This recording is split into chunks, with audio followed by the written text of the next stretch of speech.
Let's start with new topics. Papercone in autocone. তো আমরা অটোকোন মেশিনে যে পেপারকোন ইউজ করি সেটার আসলে ইম্পর্টেন্স কি, আসলে গুরুত্ব কতটুকু, এই পেপারকোন আমরা কেন ইউজ করি, হ্যাঁ, এটার সুবিধা কি, সেটা নিয়ে আজকে আলোচনা করব ইনশাল্লাহ। তো প্রথমে আমি পেপারকোন যে ফিগারটা সেটা আঁকিয়ে নিচ্ছি।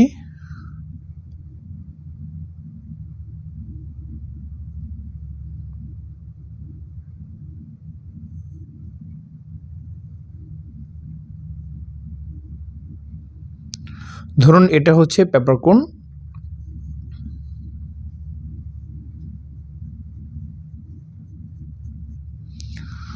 তো এটুকে আমরা বলবো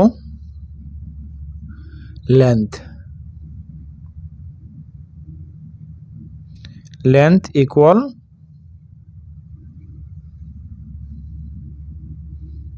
172 মিলিমিটার। দেন হচ্ছে এইটুকে আমরা বলবো বটম ইনার ডায়া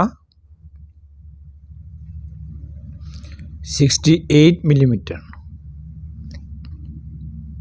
এরপর হচ্ছে এটাকে আমরা বলবো টপ ইনার ডায়া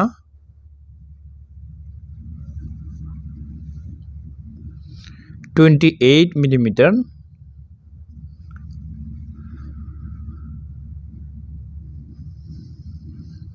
আর হচ্ছে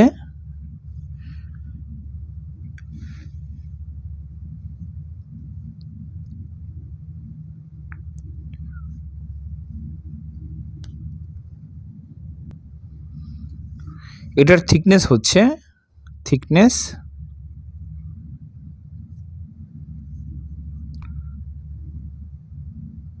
2 মিলিমিটার। তো লেন্থ ধরুন 172 মিলিমিটার,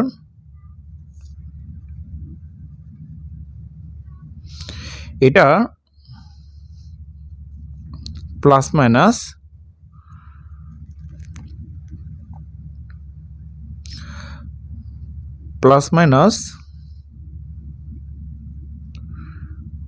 1 মিলিমিটার হয়ে থাকে। দেন হচ্ছে বটম ইনার ডায়া 68 মিলিমিটার, এটার প্লাস মাইনাস 0.5 মিলিমিটার হয়ে থাকে। আর টপটা হচ্ছে 28 মিলিমিটার, এটা হচ্ছে সেম প্লাস মাইনাস 0.5 মিলিমিটার পর্যন্ত হয়ে থাকে। ওকে,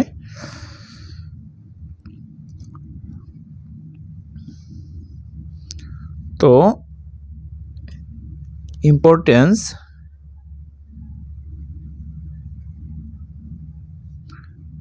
অফ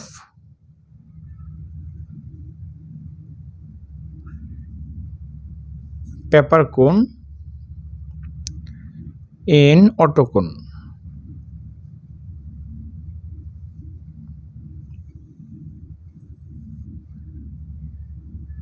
অর্থাৎ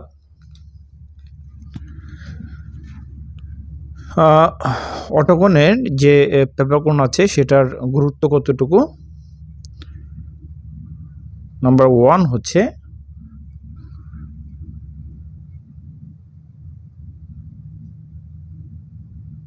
পেপারকোন ফিটিং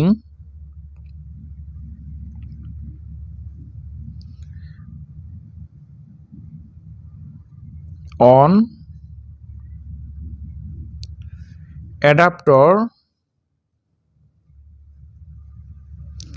then properly work। অর্থাৎ আমরা যে পেপার কোনটা সেটিং করব, ফিট করব, সেটা কিন্তু যে এই পেপার কোনের পাশে যে অ্যাডাপ্টার আছে, ঠিক আছে, এই অ্যাডাপ্টারের সাথে কিন্তু ঠিকভাবে প্রপারলি ফিট করতে হবে। তো প্রপারলি যদি ফিট করা না হয় তাহলে কিন্তু সেই যে পেপার কোন যে ফিট করলাম, এরপর হচ্ছে এটাতে যে ওয়াইন্ডিং হলো যে সুতাটা ইয়ার্নটা, সেই প্যাকেজটা কিন্তু এটা টাইমে খুলে চলে আসবে, ঠিক আছে। নাম্বার 2 হচ্ছে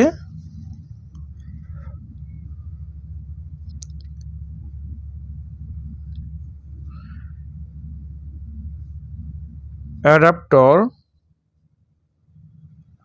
ওয়াইজ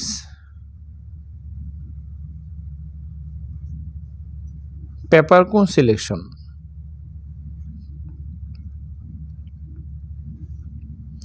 অর্থাৎ যে অ্যাডাপ্টার আছে, অ্যাডাপ্টারের যে সাইজ আছে, সেই সাইজটা দেখে এর উপরে ভিত্তি করেই পেপার কোন সিলেকশন করতে হবে।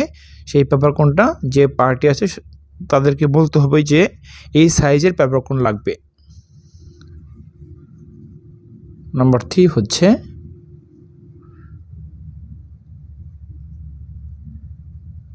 পেপার কোন হার্ডনেস।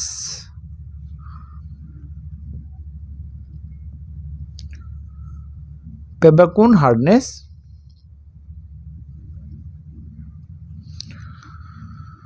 তো পেপার কোন যে হার্ডনেস, এটা ইম্পর্টেন্ট একটা বিষয়। সেটা হচ্ছে যে যদি পেপার কোনটা হার্ড না হয়, হ্যাঁ, হার্ডনেস না হয়, ঠিক না থাকে, তাহলে কিন্তু আপনার সেই পেপার কোনটা কিন্তু চলমান অবস্থায় অটোকোনে সেটা ছিটকে পড়ে যাবে, ঠিক আছে।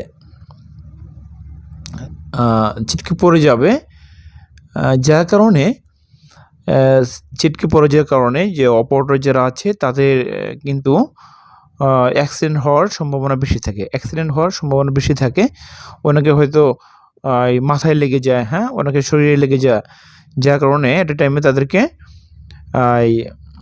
হাসপাতালে পাঠাতে হয়, ঠিক আছে, এরকম ঘটনা ঘটে।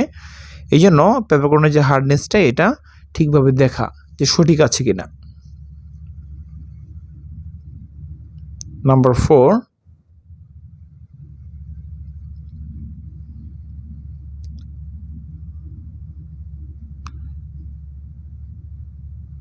পেপার কোন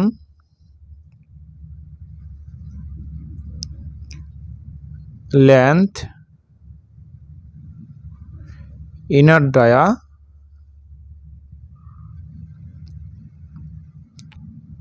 is not correct,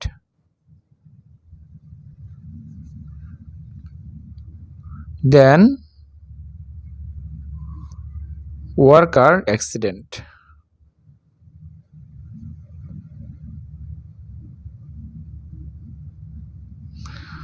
যেটা বললাম আগে যে পেপারকোনের যে লেন্থ আছে, ধরুন আপনার লেন্থ দেওয়া আছে যে অ্যাডাপ্টার ওয়াইজ 172 মিলিমিটার, হ্যাঁ, সেক্ষেত্রে যে ইনার ডায়া দেওয়া আছে যে আপনার 28, হ্যাঁ, দেন হচ্ছে বটম ইনার ডায়া আছে 68 মিলিমিটার। তো এই অনুযায়ী কিন্তু অ্যাডাপ্টারের সাথে মিল রেখে তারপর কিন্তু পেপারকোনে আপনি অর্ডার দিয়েছেন। তো সেক্ষেত্রে যদি এই লেন্থ 172-এর জায়গায়, হ্যাঁ, এই 172-এর জায়গায় যদি আপনার 172 এর স্থলে যদি 170 আসে, অথবা হ্যাঁ 170 আসে, দেন হচ্ছে বটম ইনার ডায়া ধরুন 68-এর জায়গায় এসেছে 66, হ্যাঁ, দেন হচ্ছে যে টপ ইনার ডায়া 28-এর জায়গায় আসছে 26, তাহলে কিন্তু এটা ফিটিং হবে না। তাহলে কিন্তু আপনার যে অ্যাডাপ্টার আছে সেটার সাথে ফিটিং হবে না, যার কারণে পেপারকোনটা ছিটকে পড়ে যেতে পারে। তো এক হচ্ছে যে আপনার ওয়ার্কার অ্যাক্সিডেন্ট হতে পারে, সাথে সাথে যে পেপারকোনের যে ড্যামেজের পরিমাণটা, হ্যাঁ, ড্যামেজ পার্সেন্টেজটা সেটা কিন্তু বেড়ে যেতে পারে। নাম্বার 5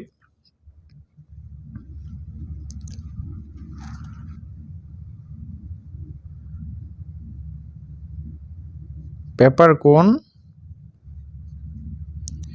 জিএসএম 28 থেকে 320 এর ভিতরে হয়ে থাকে। তো জিএসএম যত বেশি হবে পেপারকোনের যে হার্ডনেসটা সেই স্ট্রেংথটা অনেক বেশি হবে। এই জন্য পেপারকোনের যে জিএসএম এটা সেই পার্টির কাছে জেনে তারপর নিতে হবে। Number 6,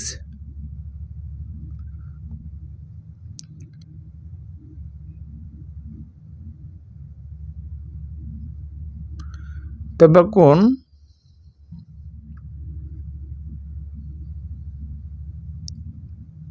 colour code. তো পেপারকোনের যে কালার কোড আছে ইদানিং কিন্তু সেই পেপারকোনের যে কালার ওয়াইজ কিন্তু অনেকে নিয়ে থাকে। হ্যাঁ, এটা বেনিফিট আছে। কারণ হচ্ছে যে আপনার যদি কালার কোড হিসেবে নেওয়া যায় তাহলে কিন্তু আপনার যে শ্রমিক দিয়ে আপনি এই পেপারকোন কালার করবেন সেটার যে কস্টিংটা সেটা কমে যাবে। যেমন বিভিন্ন ধরনের হয়ে থাকে, স্ট্রাইপ হতে পারে, দেন হচ্ছে যে ক্রস হতে পারে, দেন হচ্ছে স্ট্রাইপ, হ্যাঁ, দেন ক্রস, দেন হচ্ছে ডট। তো বিভিন্ন ধরনের স্ট্রাইপ হতে পারে, বিভিন্ন কালার কোড হতে পারে। নাম্বার 7 হচ্ছে average wait in পেপারকোন।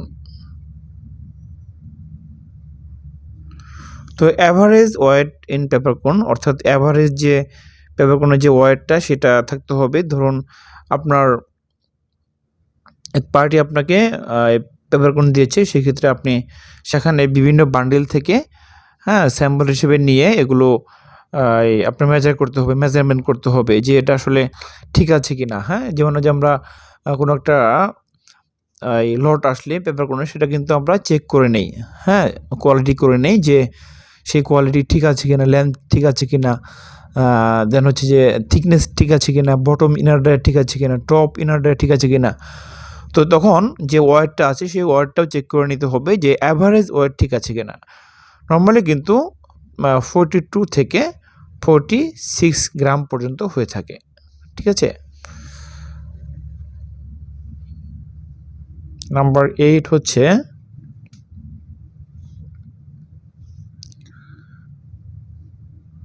No compromise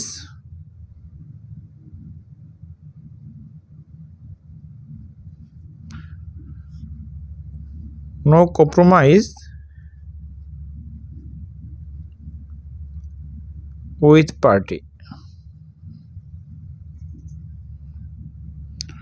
অর্থাৎ আপনি যে পার্টির কাছে পেপারকোন নিচ্ছেন তার সাথে কিন্তু কোনোভাবেই কম্প্রোমাইজ করা যাবে না। ধরুন একটা লট নিয়ে এসেছেন, সেক্ষেত্রে সেই পেপারকোন সব কিছুই খারাপ, আপনি সেই কোয়ালিটি টেস্ট করলেন, করার পর যে ধরুন ডায়া ঠিক নাই অথবা লেন্থ ঠিক নাই, সেই ক্ষেত্রে সেটা কিন্তু রিজেক্ট বলে গণ্য করতে হবে। হ্যাঁ, সেটা পরবর্তীতে যেন সেই রিপ্লেস দেয় সেটা চিন্তা করতে হবে। যদি আপনি সেই লটটা নিয়েই নেন তাহলে কিন্তু আলটিমেটলি একদিকে যেমন আপনার প্রোডাকশন লস হবে, আর এদিকে যে আপনার পেপারকোন যে ড্যামেজের পরিমাণটা সেটা বেশি হবে, কস্টিং বেড়ে যাবে। ঠিক আছে। দেন হচ্ছে নাম্বার 9, অটোকন স্পিড মিনিমাইজ।